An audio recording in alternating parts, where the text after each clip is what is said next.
आज हम physical efficiency test के बारे में जानेंगे, जो कि आपका असिस्टेंट कमांडेंट का पेपर 1 और पेपर 2 क्वालिफाई करने के बाद आपका फिज़िकल टेस्ट होता है, उसके बाद आपका मेडिकल टेस्ट होता है और उसके बाद आपका फाइनल इंटरव्यू होता है। सो एज़ ऑफ़ नाउ अगर आप देखें तो आपका जब पेपर 1 और पेपर 2 हो जाता है तो उसके लगभग 2 से 3 महीने बाद जब कॉपी आपकी चेक हो जाती है तो आपका रिज़ल्ट आता है। फिर आपको डेफ भरने का टाइम देते हैं और फिर आपका लगभग 1.5 महीने या 1 महीने के बाद आपका फ़िज़िकल स्टार्ट हो जाता है। जैसे कि मेरा जो पेपर हुआ था वो शायद अगस्त में हुआ था, 2018 की मैं बात कर रहा हूँ, और मेरा जो फ़िज़िकल हुआ था वो 8 मार्च को हुआ था। सो गैप काफ़ी लंबा हो गया था उस टाइम पर। इसमें आपको डाउट होगा कि कैसे कैलकुलेशन होता है, कैसे, तो इसमें आपके दोनों मार्क्स, जो पेपर 1 और पेपर 2 दोनों के मार्क्स काउंट होते हैं और दोनों के मार्क्स काउंट होने के बाद आपका फाइनल कट ऑफ बनता है। जैसे कि उस टाइम पर 2018 में 163 कट ऑफ गई थी और मेरे फाइनल जो मार्क्स हो रहे थे 193 थे, तो 30 मार्क्स का मार्जिन था। ठीक है। सो इस तरह से आपके अगर कट ऑफ से ज़्यादा मार्क्स है तो आपका इंटरव्यू फिज़िकल के लिए कॉल आता है। ठीक है। सो इसमें कुछ पैरामीटर हैं फिज़िकल टेस्ट में। आपको अगर आप फिज़िकली, क्योंकि आप पढ़ाई करते हो तो फिज़िकली आपका थोड़ा सा आप एक्टिव नहीं रह पाते, बट अगर आपके नंबर अभी अच्छे आ रहे हैं तो आपको फिज़िकल एफिशिएंसी टेस्ट की तैयारी स्टार्ट कर देनी चाहिए। ठीक है। सबसे पहले हम ये देखेंगे कि इसमें कौन कौन से क्राइटेरिया होते हैं। तो सबसे पहले जो फिज़िकल टेस्ट होता है वहाँ पर आपके तीन तीन इवेंट्स होते हैं मेनली। 4 इवेंट्स होते हैं, सॉरी, 4 इवेंट्स होते हैं। पहले इवेंट्स में आपके 100 मीटर रेस होती है जिसमें आपको 16 सेकंड में कवर करना रहता है और फीमेल्स को 18 सेकंड्स में। वाइल आपका उसके जस्ट बाद आपका 1800 मीटर होता है, उसमें टाइम नहीं देते हैं वो। जस्ट जैसे ही आपका फर्स्ट इवेंट होगा ऐसे तुरंत आपको 800 मीटर का रेस लगाना रहता है और लगभग 2 राउंड आपको पूरे करने होते हैं। जो सर्कल होता है वहाँ पर 400 मीटर का था उस टाइम पर एसएसबी में, जहाँ पे मेरा हुआ था, तो 2 राउंड हमने पूरे किए थे 800 मीटर के लिए। सो ये 3 मिनट 45 सेकंड में आपको कवर करना है और फीमेल्स के लिए 4 मिनट 45 सेकंड है। और लॉन्ग जंप की बात करें तो इसका जो है 3.5 मीटर है। तो इसमें ही मोस्टली लोग बाहर होते हैं, क्योंकि जैसे ही 800 मीटर आपका कंप्लीट होता है तुरंत ही वो 800 मीटर आपका लॉन्ग जंप के लिए बुला लेते हैं। ठीक है। तो आपके इनिशियली बहुत दिक्कत होती है यहाँ पर लोगों को। ठीक है।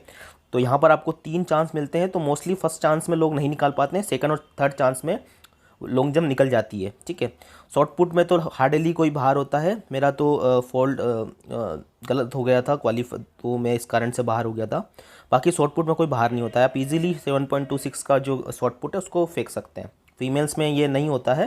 बाकी मेल्स में आपको 4.5 मीटर थ्रो करना पड़ेगा। ठीक है। उसके बाद इसमें आपके कुछ क्राइटेरिया हैं, जैसे कि आपका हाइट का क्राइटेरिया है। तो आपकी जो हाइट है वो 165 सेंटीमीटर होनी चाहिए। ठीक है। एग्जैक्ट अगर 164 165 भी है तो आप तैयारी कर सकते हैं, क्योंकि वहाँ पर कमांडेंट सर जो होते हैं वही आपका इंटरव्यू चेस्ट और हाइट का मेजरमेंट लेंगे। तो अगर वो लिबरल होंगे तो थोड़ा बहुत अगर आपका हल्का सा भी मार्जिन होगा तो वो अलाउ कर सकते हैं। ठीक है। बट 165 आपका मिनिमम क्राइटेरिया है और चेस्ट का एक्सपेंशन आपका 81 सेंटीमीटर है। ठीक है। आपको यहाँ पे सांस पूरा निकाल कर फिर आपको एक्सपेंड करना है। ठीक है। फिर आपको पूरा एक्सपेंड करना है तो उसका आपको मिनिमम 5 सेंटीमीटर एक्सपेंड होना चाहिए। ठीक है। इसमें 2 से 3 बार आपको चांस देते हैं वो। ठीक है। उसके बाद आपका मिनिमम वेट 50 और 46 kg होना चाहिए एज ए मेल और फीमेल रिस्पेक्टिवली। ठीक है। उसके बाद आंखों में सबको सबसे ज़्यादा डाउट होता है इसमें। आपको देखो, अगर आपका चश्मा है बट अगर आपके -4 तक है नंबर तो भी आप एलिजिबल हो। ठीक है। आपको मायोपिया है या हाइपरमेट्रोपिया है बट आपके जो नंबर हैं आंखों के वो -4 और +4 है, और इवन आपने सर्जरी भी कराई है तो उसमें कुछ क्राइटेरिया है, वो आपको यहाँ पे देखना है कि कौन कौन से क्राइटेरिया से आप मैच कर रहे हो कि नहीं। ठीक ठीक है। उसके बाद हम देखते हैं यहाँ पर आपके जो है फिज़िकल जो हाइट है, आपकी जो हाइट के अकॉर्डिंग वेट होता है, जो बॉडी मास इंडेक्स जिसको बोलते हैं, तो उसके अकॉर्डिंग ही आपको यहाँ पे वेट देखना है अपना। जैसे कि मेरा उस टाइम पर 85 प्लस वेट था और मुझे लगभग 78 करना था, तो मैंने 76 तक कर लिया था। ठीक है। सो इस तरीके से, जैसे कि मान लो मेरी जो हाइट है वो 184 के आसपास है सेंटीमीटर में। सो मेरा जो वेट होना चाहिए, मेरी एज के उस टाइम पे अगर आप देखें तो इसी की रेंज में थी। सो मेरे लगभग 77 से 78 के मेरा वेट मैक्सिमम से ज़्यादा नहीं हो सकता था, तो इतना ही मैंने कर लिया था 77 से 78। तो आपको इसी पैरामीटर में देखना है कि आपकी एज कितनी है और आपका हाइट कितनी है, उसके अकॉर्डिंग आपका वेट आपको कैलकुलेट करना है, ठीक है। सिमिलरली फीमेल का भी ऐसा ही प्रोसीजर है, ठीक है।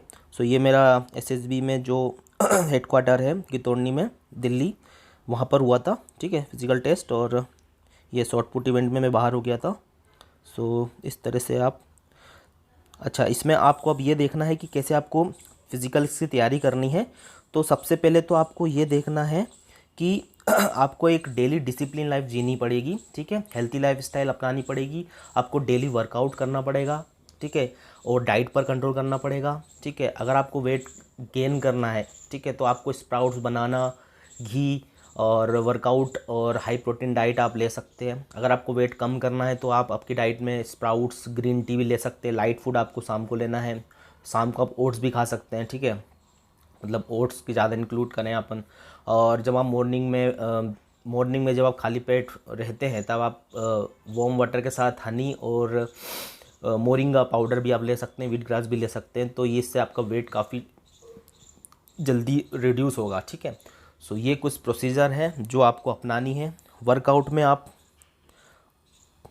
कार्डियो कर सकते हैं, ठीक है, आपके पास कार्डियो का ऑप्शन रहेगा, आप कार्डियो कर सकते हैं। आप जिम भी ज्वाइन कर सकते हैं वेट गेन करने के लिए। और स्टेमिना आपका काफ़ी इंपॉर्टेंट होता है, ठीक है। जब आप रनिंग करते हो तो स्टेमिना गेन करने के लिए भी आपको रेगुलर रनिंग करनी है। आप ट्रेडमिल पर भी वॉक कर सकते हैं, ग्राउंड में भी जाके वॉक कर सकते हैं, ठीक है। बट आपको रेगुलर ही करना है ये, ठीक है, तब जाके आपका स्टेमिना बिल्ड होगा, क्योंकि वो एक दिन का 2 दिन का खेल तो है नहीं, ठीक है। सो इस तरीके से आपको प्रैक्टिस करनी है, ठीक है। इसके नेक्स्ट वीडियो में हम थोड़ा फिजिकल एफिशिएंसी टेस्ट के बारे में देखेंगे कि कौन कौन से प्रोसीजर वहाँ पे कैसे टेस्ट लिया जाता है, ठीक है, नेक्स्ट वीडियो में। ओके, टिल देन आपको कोई डाउट हो तो कमेंट सेक्शन में पूछ सकते हैं। Thank you.